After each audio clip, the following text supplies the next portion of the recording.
Trizac. L'original.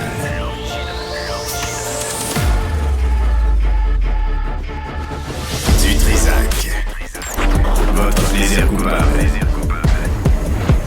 Pour la feuille de route à Mme Olivier, Cybèle, qui est ma collègue, avec qui on concocte on est deux pour faire l'émission ici. Cybèle et moi. Tu sais, des fois, Alex Moranville donne un coup de main, là, des fois Florence, mais essentiellement, c'est Cybèle et moi pour 3 heures par jour. Est-ce qu'on peut envoyer ce segment à la direction de Radio-Canada? Peut-être qu'il y a des coupures à faire. OK, bref, on ne commencera pas ça. C'est vendredi, Mme Villeneuve, bonjour. Salut, Ben. Bon, bonjour.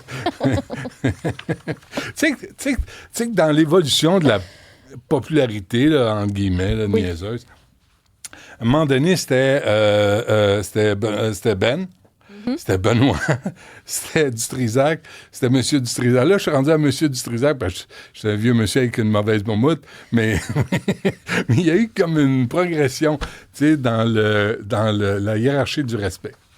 Fait que là, est-ce que tu es en train de me passer le message que je dois Pas dire Monsieur pantoute. Dutrizac? Ah, OK, Non, parfait. pas pantoute. Parce que là... Non, on va pas exagérer. On attendait Benoît Charette, ministre de l'Environnement et de la lutte contre les changements climatiques pour 11 heures, pour maintenant. Mais on comprend que là, il sort d'un caucus, il va rencontrer des journalistes. Alors, si tout va bien,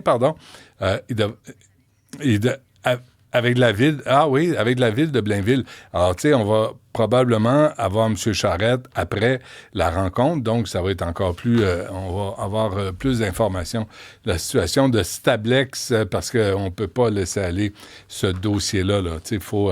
j'ai lu le projet de loi 93. C'est légèrement intéressant. On protège Stablex de tout recours, de toute norme environnementale. C'est un peu ahurissant. Donc, on va attendre M. Charette. On souhaite que ça va marcher parce qu'on nous a averti il y a 10 minutes que M. Charette n'allait pas être à l'émission. Tu sais, là, tu le prépares. Tu sais, ça a l'air de rien. Mais cette émission-là, on la prépare. Pas beaucoup. Et vous êtes 2. On est 2. Fait que, tu sais, pas beaucoup, mais juste un peu. Fait que, tu sais, si tu dis que t'es pas là, ben, tu dis, bon, ben... on va danser, chanter et jongler. C'est ce qui s'en vient. Non, on va faire autre chose. Juste vous dire qu'à 12h10, Alice Cordier sera avec nous, directrice du collectif Némésis, une féministe que l'on dit d'extrême droite en France. Je trouve pas d'extrême droite, là. Elle sonne l'alarme, puis elle identifie les agresseurs sexuels. Des gens qui arrivent en France puis qui disent « Oh mon Dieu, la fille, elle se promène avec une mini-jupe, ça veut dire je peux lui pogner les fesses. » Il y a comme un conflit, un fossé culturel, religieux, politique. Puis on commence à voir ça ici. Est-ce que, Jean-François, est-ce qu'on a la vidéo? Tu sais, je t'ai envoyé ce matin avec Mario, on ne l'a pas fait jouer. On va la mettre de côté parce qu'il s'est passé des événements dans Villeray où il y a une gang de coin-coin. L'as-tu pas loin, Jean? Ah, tu l'as? On regarde ça ensemble. Je t'ai pas prévu, mais envoie donc, juste pour le fun. Alors, j'ai vu ça... Ça, c'est dans Villeray. Vous entendez des feux d'artifice en pleine rue avec des jeunes. Puis là, la police va arriver bientôt. Là, ils vont courir après, puis les autres, ça les amuse. Mais là, je pensais à tous les résidents de Villeray là, qui vivent ça. Là, tu dis, on va pas laisser commencer. Là, je sais que Fadi Zaga est avec Isabelle tantôt, là, mais il va falloir que quelqu'un soit en charge de la Ville de Montréal. Faire que quelqu'un arrête de se plaindre. Tu sais, Fadi Zaga se plaint partout, là. Itinérance, c'est difficile. Hey, t'es le chef de police. Arrête-les, esti. Arrête-les, pogne-les, puis arrête-les, puis arrêtez de les relâcher, amenez-les en cellule pendant 2 jours pour les faire réfléchir.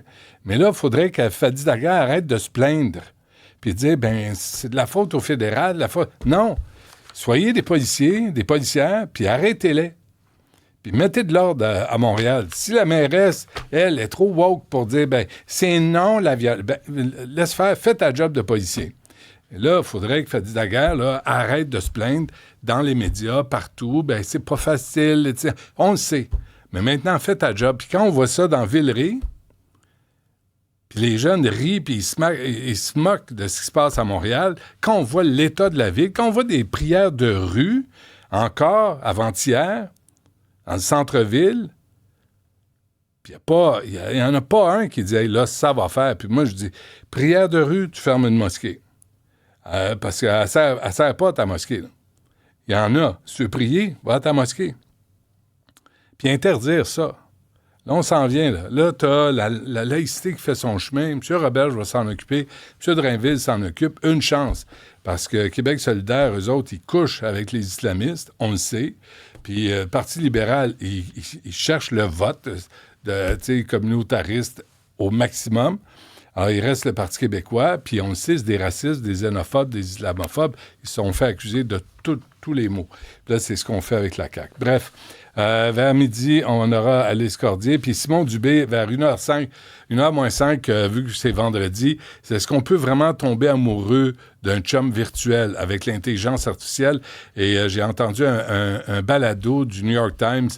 C'était vraiment troublant. Une femme qui était en peine d'amour. Elle avait son conjoint, mais elle s'était concocté un amoureux virtuel.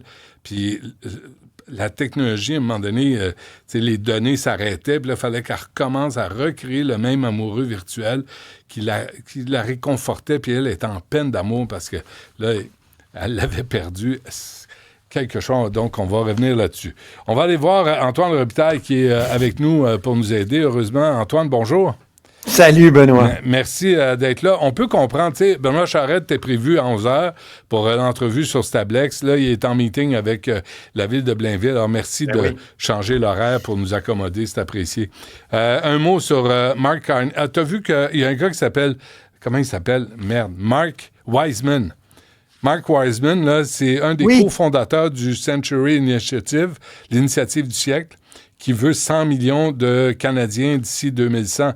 Et là, il a été recruté par Mark Carney. Tu as vu ça? Mm-hmm. Ben oui, j'ai vu ça vite, là. J'avoue que j'ai pas eu le temps de fouiller l'affaire parce que je me suis intéressé au cas de l'Alberta. Il y a eu une annonce hier de la première ministre Danielle Smith qui, selon moi, et j'ai demandé même l'avis de constitutionnaliste, va extrêmement loin. Pourquoi je te parle de l'Alberta aussi? Parce que les premiers ministres aujourd'hui sont conviés même à Ottawa par Mark Carney, le premier ministre non élu du Canada, qui va déclencher les élections dimanche. Il veut s'entretenir avec eux des problèmes liés aux tarifs de douane, c'est-à-dire aux droits de douane chinois et américains. Mais hier, il rencontrait Danielle Smith de l'Alberta et je te dirais rapidement, on peut voir ce que c'est qu'un premier ministre ou une première ministre, en l'occurrence, qui défend farouchement les intérêts de sa province. Tu sais qu'elle soutient Pierre Poilievre, elle l'a répété cette semaine, Danielle Smith, elle est première ministre du Parti uni conservateur de l'Alberta. Et lors de cette première rencontre-là, là, je lisais les comptes rendus, Benoît, elle a dit au nouveau premier ministre, écoutez, là, arrêtez d'embêter l'économie de l'Alberta. L'unité nationale est en jeu. Et c'est vrai qu'il y a des mouvements souverainistes en Alberta, annexionnistes aussi. Il y en a un d'ailleurs. Qui deviendrait le 51e État avec plaisir. Eux autres, ils pourraient. Ah oui, vraiment, eux autres, ils sont pour, là. Danielle Smith prend une position très canadienne, même si, tu sais, quand elle était à la tête du parti Wild Rose, elle était sur le bord là, de l'annexion ou de la souveraineté de l'Alberta, puis intéressés. Ils sont très américains là-bas. Donc, hier, elle a dit, j'ai fourni une liste de demandes très précise au premier ministre du Canada et il faut voir cette publication sur X. Alors, nous proposons des modifications à la loi sur la défense des infrastructures essentielles. Ils se sont donnés comme une loi qui protège l'économie de l'Alberta des intrusions du fédéral, même d'empêcher les agents et les employés du fédéral de venir inspecter en Alberta. Écoute, ça va très loin, là. Dans le temps, là, je sais pas si tu te souviens, il y avait cette expression au Parti québécois des gestes de rupture. on est là-dedans en Alberta actuellement. Mais c'est pas compréhensible un peu en même temps. Là, je pense tout haut. Là. Je sais pas ce que ça vaut, Antoine, mais nous, est-ce qu'on tolérerait d'avoir le fédéral venir inspecter nos infrastructures d'Hydro-Québec, par exemple? Ben, c'est une bonne question. C'est une bonne question. Je sais que pour le caribou forestier, Stephen Guilbeault a menacé le Québec, puis je pense qu'il a manqué de temps parce qu'il voulait intervenir là pour protéger le caribou contre l'avis du gouvernement du Québec. Il y a bien des environnementalistes qui étaient contents. Moi-même, qui aime bien les caribous forestiers, je trouvais que c'était triste que ce soit le fédéral qui fasse ce boulot-là, mais en même temps, justement, il y a des droits constitutionnels des provinces et dans son tweet, là, Daniel Smith rappelle que selon un article de la Constitution, les provinces ont la compétence exclusive sur l'exploitation des ressources naturelles.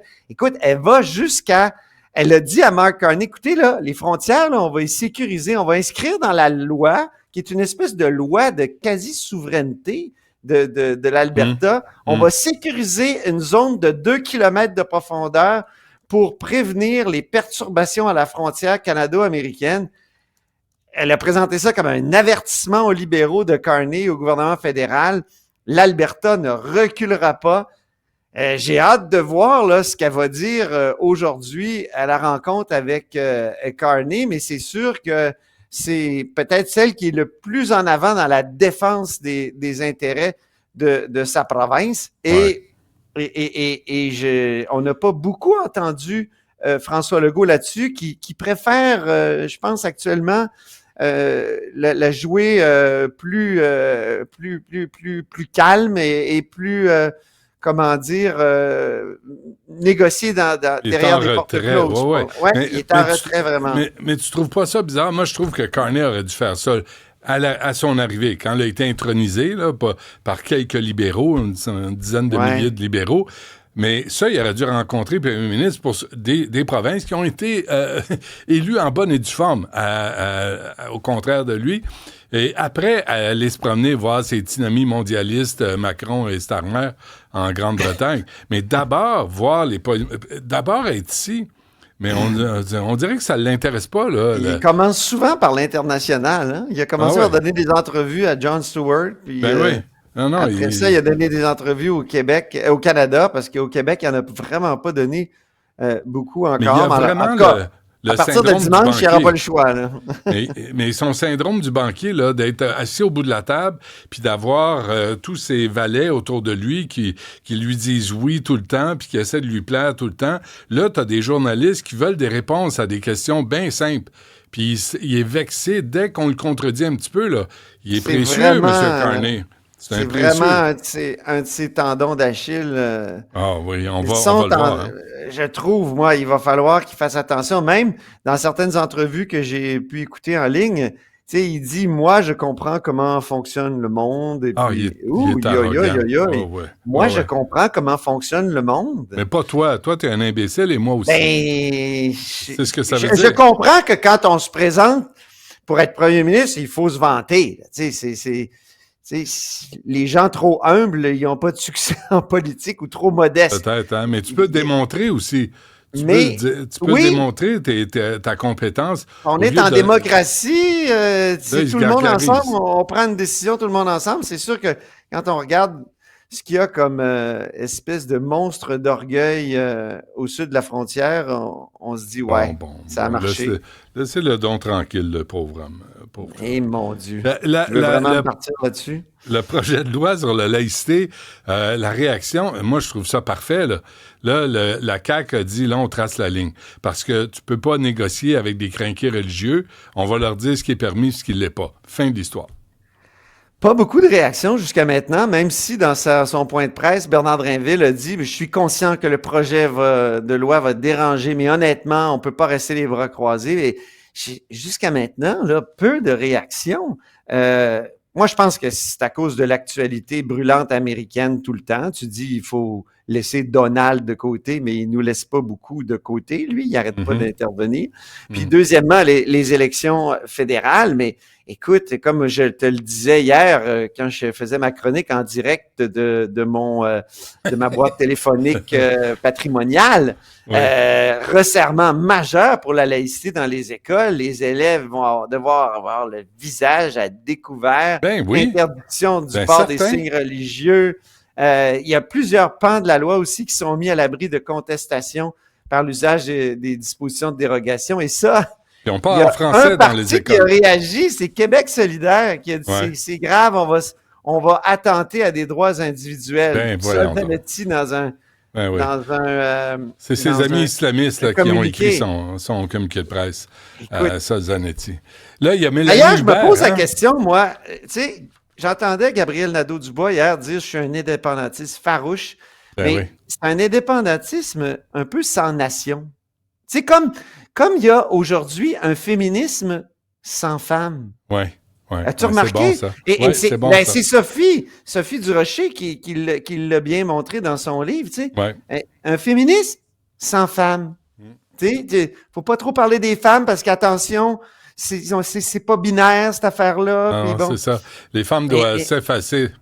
Ouais, exactement. Et la nation doit s'effacer dans le discours de Québec solidaire quand il parle d'indépendance puis de souveraineté. C'est très curieux. Et je trouve que la disposition de dérogation, c'est une façon pour l'Assemblée nationale, qui est souveraine, de dire aux juges, on n'est pas d'accord avec votre interprétation. Tu sais, mais là, il y a la FAE, Mme Hubert. Mélanie Hubert, je ne comprends pas qu'elle soit encore présidente de ce syndicat des profs. Elle aurait dû être congédiée, cul par-dessus tête, parce qu'elle n'avait pas de fonds de pension pour la grève des profs, mais elle avait beaucoup d'argent pour ses amis avocats woke, là. Hein, ses valets du mouvement woke. Là, elle avait de l'argent pour contester la loi 21. C'est scandaleux. Je ne comprends pas qu'elle soit encore en poste. Tu sais, vu qu'il n'y a pas beaucoup de réactions, Benoît, j'ai texté tout le monde là, ce matin. Tu sais, je me suis dit, le Parti libéral, attends, je l'ai devant moi, le Parti libéral, nous allons prendre le temps d'analyser le projet de loi déposé hier avant de commenter davantage. J'ai Pablo Rodriguez, silence radio, j'ai pas eu de réponse. Ah bon? Charles Milliard. Ouais. Nous allons prendre le temps d'analyser le projet de loi. Ben oui. Marc Bélanger, lui, il commente, hein? Tu sais, tu l'as eu. Oui.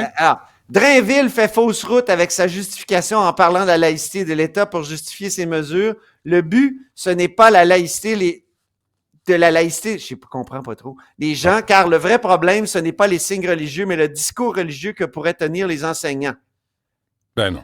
Il me renvoie à son livre, en tout cas. Ah oui, OK, parfait. Bon, alors... Les syndicats, eux autres, ils ont surtout accroché sur la pénurie de main-d'œuvre possible à cause des nouvelles règles d'interdiction des signes religieux, ce qui prouve que c'est ça, je veux dire... Ouais. Bon. Et l'évaluation annuelle par l'employeur, ça, ils n'aiment vraiment pas ça. Ouais. Ils trouvent que c'est une façon de passer des trucs dont les patrons rêvent depuis longtemps en instrumentalisant la laïcité. C'est ce que m'a dit le président de la CSQ hier. Ouais. Là, les syndicats, même M. Gingras et tous les autres syndicats, ils vont faire ce qu'on leur dit de faire. Là, je suis désolé, là, mais c'est l'État, puis on décide de la laïcité, puis ils vont suivre le bateau, puis ils vont arrêter d'être... ils ont le droit de commenter, ils ont le droit de ne pas être d'accord, là, voyons. Non, ça s'arrête là. Moi, quand je te pogne demain, je joue au néo-nazi. Moi, je suis un démocrate. Tellement. T'es tellement social-démocrate, ça va te perdre. Non, je suis un démocrate, pas social-démocrate. La démocratie, c'est quand même important. Ça se perd actuellement, mon Ben, là. Pas tant que ça. Regarde, ça va bien dans les pays où il y a des dictateurs, là. Hein. Tu surestimes la démocratie. C'est plus de notre temps, ça. Un mot sur Ruba Gazal, qui devient chef parlementaire parlementaire. Eh oui, elle a été nommée ce matin, chef parlementaire. On a reçu un communiqué. Bon. Donc, fière d'assumer ses fonctions. Elle l'était déjà, mais par intérim pendant le départ de Gabriel Nadeau-Dubois. Et là, elle est co-porte-parole. C'est compliqué un peu, Québec solidaire. Pour ça, il y a co-porte-parole du parti. Donc, et le co-porte-parole masculin va être nommé par intérim. Là, il va être nommé dès lundi. Je mettrai un gros 2 sur Guillaume Clich-Rivard. Et je me pose la question, va-t-elle escamoter la nécessaire introspection de Québec solidaire? Pourquoi ça décolle pas, Québec solidaire? Qu'est-ce qui se passe? Le message de la population, le message de Gabriel Nadeau-Dubois hier, ça a été, faut écouter la population.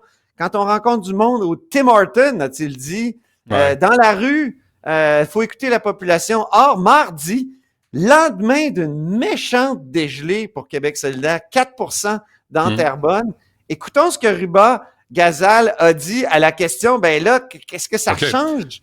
On peut l'écouter? OK, parfait. Ça a été, c'est pas le virage de Gabriel, c'était tout le parti qui a voté pour ça. On a fait une tournée des régions et on a fait cette déclaration de Saguenay qui va nous inspirer aussi pour la suite pour 2026. Quel effet ça a eu sur vos propositions, ce virage-là? Comment on peut le mesurer aujourd'hui? Ce qu'on disait, c'est qu'on va être encore plus sur nos priorités, les priorités des Québécois et Québécoises. La crise du coût de la vie, c'est une priorité pour nous. On va continuer à marteler le message. La crise du logement, là, les gens sont en train de voir leur augmentation. OK, c'est parfait. Donc, non, mais tu comprends? On va continuer de faire...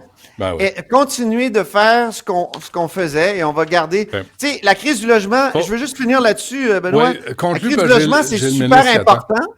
C'est super important, la crise du logement. Mais peut-être qu'ils n'en parlent pas de la bonne façon. Le coût de la vie est super important. Peut-être qu'ils n'en parlent pas de la bonne façon parce que ça ne fonctionne pas. Oui, puis peut-être c'est lié aussi à l'immigration massive que les libéraux nous ont imposée après, avec le bouffon de l'immigration, Mark Miller. Peut-être que c'est lié aussi, tu sais, il faudrait avoir le courage de le dire, puis rectifier le tir. Ça, c'est une autre affaire. Monsieur Robitaille, j'ai Monsieur Charette qui m'attend sur la 2. Là, je me tais. T'es gentil, parce que faut régler... En tout cas, il faut aborder la question du dossier Stablex. Je vais t'écouter sur Stablex et avec Monsieur Charette. Salut, bonne fin de semaine. Merci, Antoine. À demain.